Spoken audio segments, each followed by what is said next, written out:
My name is Zula Kinser and I am 29 years old. The text arrived at 11:47 p.m. on a Thursday night, the kind of message that lands with the weight of a verdict, 3 words glowing on my screen. You're cut off. My father, not Dad. I stopped calling him that years ago when our relationship became less about family and more about transactions, when love got replaced with requests and connection became conditional on what I could provide. I stared at those 3 words for a long time, not out of shock exactly, more like the slow recognition of something I had been expecting without realizing it. There is a specific kind of clarity that arrives when someone finally says out loud what they have been communicating through action for years. He thought he was delivering consequences, drawing a boundary, asserting control. What he didn't know, what he couldn't have known in that moment of certainty, was that I wasn't just his daughter anymore. I was the name on the accounts, the co-signer on contracts, the access point to systems he had woven me into over years of emergencies and promises and borrowed credibility. And in exactly 6 days, his wedding to wife number 4 was supposed to happen. 200 guests, luxury venue, a celebration he had been orchestrating for months using financial structures I hadn't fully understood until recently, until I started looking, until I started asking questions that led to answers that changed everything. So when that text arrived, when he declared I was cut off, I felt something unexpected. Not devastation, not even anger, just a cold, clarifying realization. If I was being cut off, then so was he. And he had no idea how much of his new life depended on threads I was holding. I typed back 1 word. Okay. Then I set my phone face down and opened my laptop. Because sometimes the most powerful response isn't an argument. It's action taken in silence while others sleep in the certainty of their decisions. By the time morning came, I had already started, not with drama or announcements or emotional confrontations, but with something far more effective: documentation. I pulled up every account, every shared financial connection, every place where my name appeared alongside his, and there were more than I had consciously realized. Joint accounts from years ago that had never been closed. Credit cards where I was listed as an authorized user but he kept the physical cards. Vendor accounts for his wedding where my email was on file as the contact. Payment systems I had been added to during past emergencies that were never removed. Over the years, my father had built his financial life like a web, and I had been threaded into it strand by strand, crisis by crisis, promise by promise. He never thought about it as dependence. He thought about it as access, as convenience, as having options when he needed them. But dependence and access are the same thing. You just don't realize it until someone pulls the thread. I started making calls, first to my bank, calm, professional, methodical. I need to remove an authorized user from my accounts. Yes, I'm certain. No, this isn't a mistake. Then the credit card companies. Same process, same steady tone. Remove authorized user, freeze shared access. Yes, I understand this is permanent. Then I did something that felt surreal in its simplicity.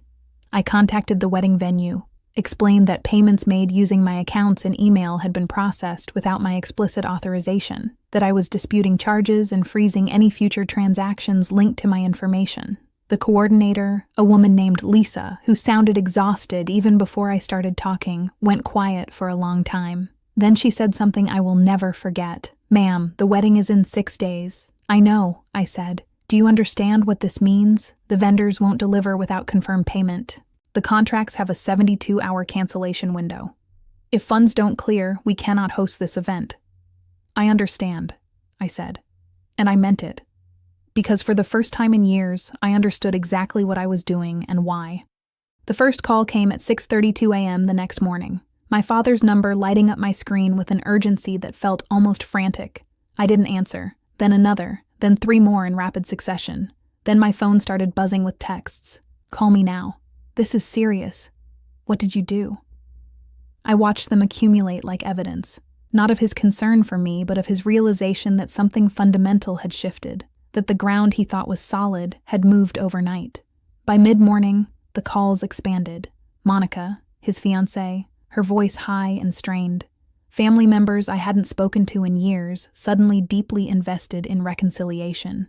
Even a number I didn't recognize that turned out to be their wedding planner, trying to understand what had gone wrong with the payment systems. I let them all go to voicemail. There is a strange power in silence when everyone else is shouting, in stillness when others are scrambling. I had spent years responding immediately, fixing problems, absorbing crises, making myself available at all hours for emergencies that somehow always belonged to him.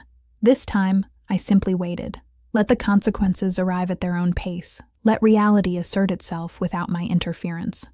When I finally listened to the voicemails, they followed a predictable pattern. Anger first, accusations of sabotage, of cruelty, of betrayal, my father's voice tight with outrage. How could you do this? You're destroying everything. Then confusion. Monica asking what happened, what changed, whether this was a misunderstanding that could be fixed with a conversation. Then desperation. Family members pleading for me to reconsider, talking about forgiveness and moving forward and not letting emotions ruin something beautiful.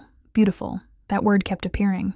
As if the wedding, the event, the performance of family unity mattered more than the years of actual family that had been quietly dismantled. As if I was supposed to prioritize the appearance of celebration over the reality of how I had been used. Not one message asked if I was okay. Not one person questioned what had led to this moment. They only knew that something my father needed wasn't happening, and I must be the obstacle. The villain. The problem to be managed. My aunt left a voicemail that I listened to twice, her voice shaking with indignation. Your father has given you so much over the years. He's been there for you, and this is how you repay him? By ruining the happiest day of his life? You should be ashamed.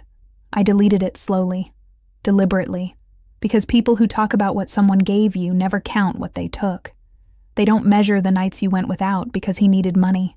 The college fund that disappeared into his failed business venture. The credit score you spent years rebuilding after he missed payments on things you co-signed. The emotional labor of pretending everything was fine when it wasn't. They don't count any of that because in their narrative, your role is to give. His role is to receive. And questioning that arrangement makes you selfish. But I was done with that story. Done performing gratitude for the bare minimum. Done treating his presence as a gift when it had mostly felt like a debt I could never finish paying. 4 days before the wedding, Monica showed up at my office. Security called up. There's a woman here asking for you, says it's urgent. I almost said send her away. But something made me curious. What does desperation look like when it arrives in person? She was younger than I expected, pretty in a polished way, hair perfect, outfit expensive. The kind of woman who had probably never been told no about something she really wanted. She sat down across from me without waiting for an invitation and folded her hands on my desk like we were about to negotiate a business deal. Zula, I think we need to talk. I waited. Your father loves you. He talks about you all the time. This whole situation, it's just a misunderstanding. People say things when they're stressed. He didn't mean to cut you off. He was just upset. I leaned back in my chair. What was he upset about? She blinked. The question clearly not one she had prepared for. I don't know exactly, but he feels terrible. We both do.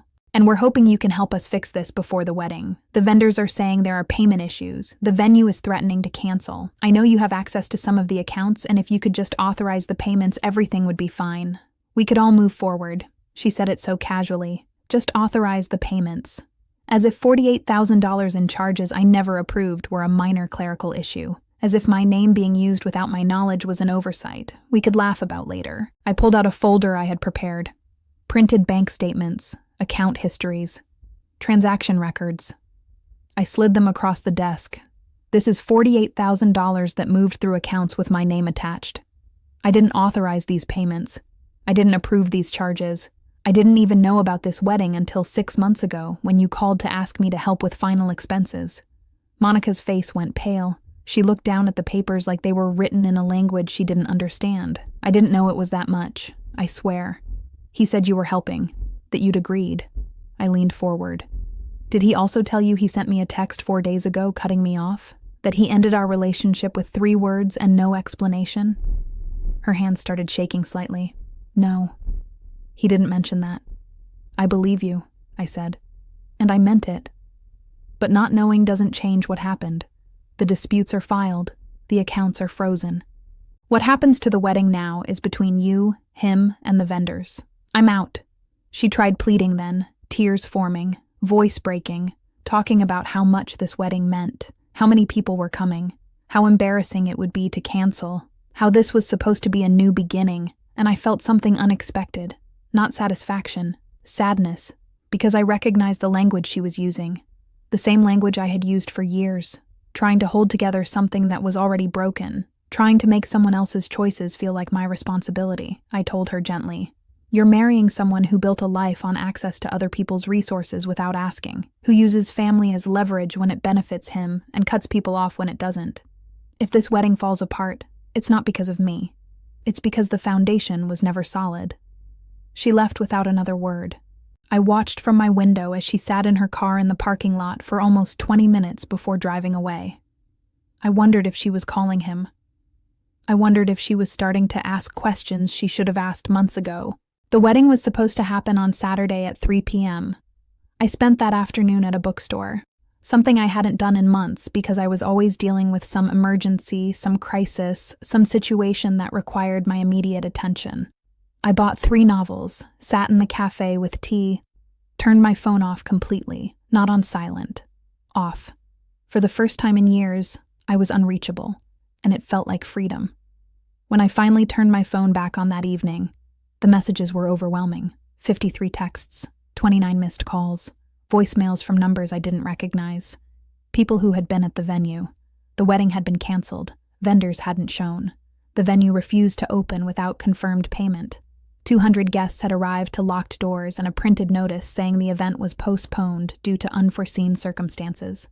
My father had apparently stood in the parking lot trying to explain. Monica had left, just got in her car and drove away in her wedding dress. Someone said there were photographers still taking pictures when it all fell apart. Someone else said my father looked destroyed. One message from my aunt was particularly venomous. "I hope you're happy. You humiliated him in front of everyone. This is unforgivable. You've shown your true character." I read it twice. Then I typed back something I had been holding inside for years. He humiliated himself. I just stopped fixing it for him. Then I blocked her number. A week later, an email arrived. Not from my father, from a financial counselor. "Your father has enrolled in a debt management program and has listed you as someone affected by his financial decisions. We'd like to schedule a mediation session if you're open to it." I stared at that email for 2 days. Part of me wanted to go, wanted to sit across from him and finally hear him take responsibility, hear him admit what he had done, apologize not just for the text, but for years of using me as a safety net while calling it love. But another part of me, the part that had learned the hard way, knew better. Knew that people don't change because of one canceled wedding. They change when consequences become unavoidable, and sometimes the most loving thing you can do is let someone face those consequences without cushioning the fall. I declined the mediation, politely, briefly, wished him well, and closed the email. It's been 3 months now. I haven't heard from him. Monica never married him. I know because a mutual acquaintance mentioned it. She called off the engagement 2 weeks after the wedding collapse.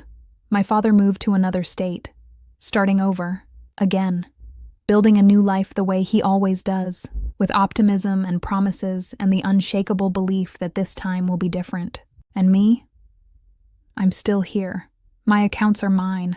My name is mine. My energy is mine. I took a vacation last month, just me. No emergencies, no calls, no one needing something I couldn't afford to give. I read all 3 novels I bought that Saturday, started a pottery class, learned that boundaries aren't cruelty, they're clarity. That silence isn't punishment, it's protection. That walking away from people who only value you for what you provide isn't abandonment, it's survival. So if you've stayed with me this far, if something in this story felt familiar, if you've ever been the person holding everything together while being told you're not doing enough, I see you. Drop a comment and tell me your truth. And if you haven't already, subscribe. There are more stories coming. Real ones. Complicated ones. The kind where no one is perfect, but someone finally learns to stop carrying weight that was never theirs to hold. Thank you for listening. I'll see you in the next one.